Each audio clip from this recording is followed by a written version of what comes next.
Sports commentator, expert, senior analysis of everything, Brian Ashby. Breaking news this morning: Steve Hanson, not another season. Which well, he has got another season. Which is just yeah. Okay, that's right. Yeah. But he's decided no more after that. No more after the Rugby World Cup. So.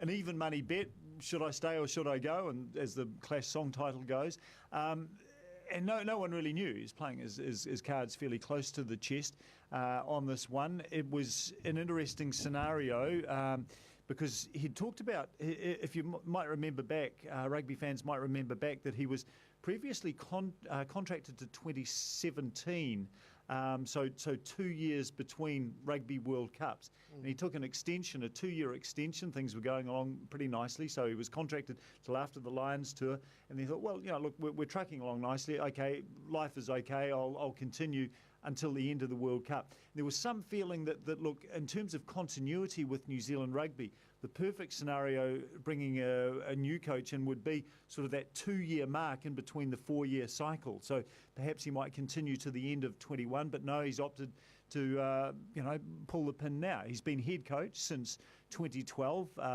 Sir Graham Henry stepping down after they won the 2011 World Cup. But prior to that, he had been assistant coach with Graham Henry from 2004 onwards. It's a long time with the All Blacks, and if you go, that's a long time. It's a long time to be involved.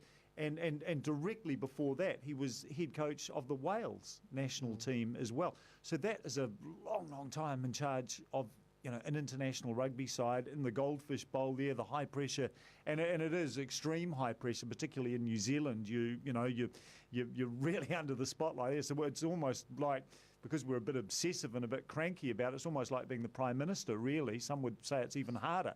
No disrespect to past and present Prime Ministers. But, so look, he said this is it. He's remarried a few years ago and probably just wants to get on with his life. But he's not going to be a pauper. He's been well remunerated as an All Black coach, and there'll be plenty of other sort of options for invitational teams around the world, speaking engagements, and so he's not going to have to sort of go and sort of get a get on the job. wins queue. No. He'll be when fine. you look at his career thus far, how would you compare his success to former coaches? And can you put that success down to winning games? Is it as simple as that in your view? Look, yeah, it's a lot of apples and pears scenarios, but if he were to finish with a bang next year and win back-to-back World Cups, no coach has done that. No one's ever done that. So, he's in a very elite group, as it is being a World Cup winning coach. That's magnificent. So he will always be, regarded as something of, somebody a little bit different, a little bit special, having done that. So to compare him to Sir Brian Lahore, to Graham Henry, the only other two New Zealand coaches to have done that, he's right there with them now.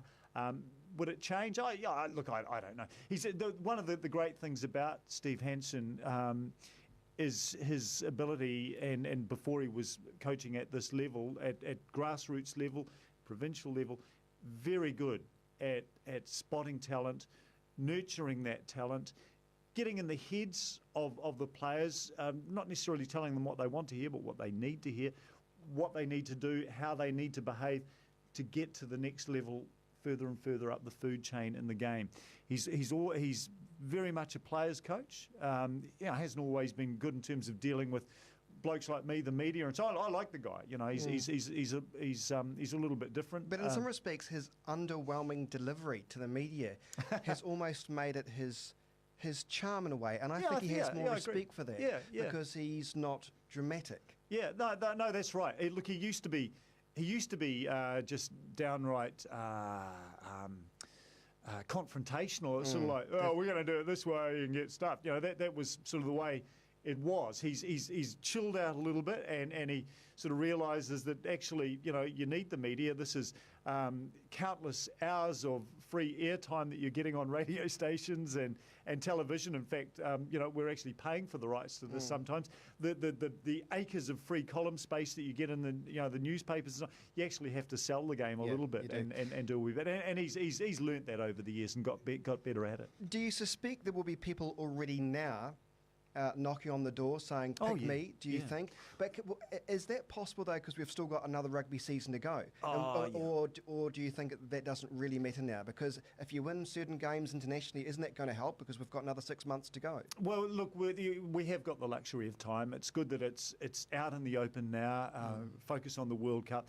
There will be the underlying subplot of who next. The options are very, very good. If Steve Hanson had stayed, that would have been fantastic. Steve Hanson's going. The options are very good. Joe Schmidt, for now, the Ireland coach, and they're number one in the world at the moment, he's saying, no, I've got family issues. But now he's suddenly saying, well, never say never. A good option.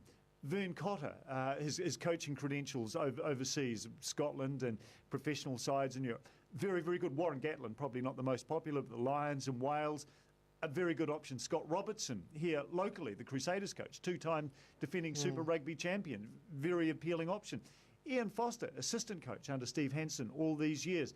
The continuity that he would bring, that's a good thing. And he's been a very, very effective assistant coach. So, there's a few options, and they are Jamie Joseph coaching in Japan, probably maybe a little less so than some of those others, but still potentially any of those. I wouldn't lose sleep over any of them becoming the next All Black coach. We are very good at creating coaching talent in New Zealand. We're very good at losing a few of them offshore too, unfortunately. But that's a tribute to New Zealand rugby, the calibre of people that we develop in the game here, the intellectual.